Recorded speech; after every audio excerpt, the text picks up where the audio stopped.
The challenges to New Zealand's politicians came thick and fast as party leaders were welcomed onto the treaty grounds at Waitangi today.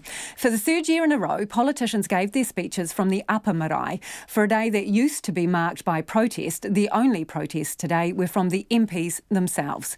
Those giving the welcoming speeches from Ngāpuhi wasted no time telling the Prime Minister and other leaders Māori are still suffering from poor health, poverty and high rates of imprisonment. Our political editor, Jane Patterson, and videographer Simon Rogers are in Waitangi and filed this report.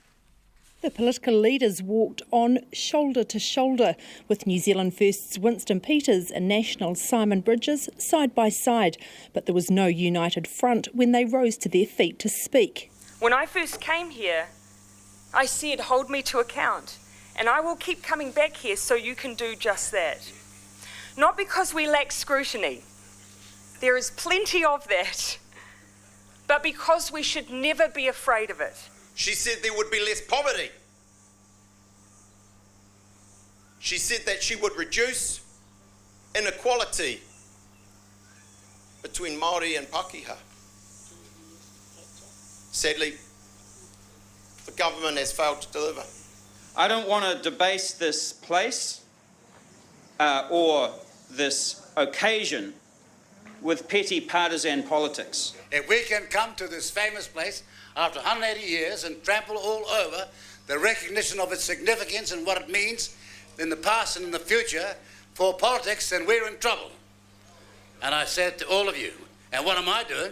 I'm making sure you don't get away with it. Simon Bridges told the crowd the best thing for Northland would be a 4-lane highway from Auckland to Whangarei, something he's committed his party to building. And he made no apology for getting straight to the point about the government and its year of delivery in his speech. Look, there's always been politics at Waitangi, but this year Labour, the Greens and New Zealand First clearly want to shut that down because they don't want to answer the hard questions and they haven't delivered for New Zealanders. Ms Ardern told reporters the government acknowledges the challenges it's facing. But we're doing so openly. We do have challenges, but we've been very open about the fact that we need to tackle those together, and you'll see from the way that we're working that we are. You also would have heard that I was very clear on the areas where we are making progress, but there is more work to do. There's been a lot of money poured into Northland and there's an interesting battle shaping up. RNZ understands Shane Jones will run in that seat for New Zealand First. If he wins, that would provide a lifeline to his party if it fails to reach the 5% threshold. Simon Bridges says they'll fight hard in Northland, as they will in every seat. Every electorate is important. We have a fantastic candidate, Matt King, who's working really hard on the ground.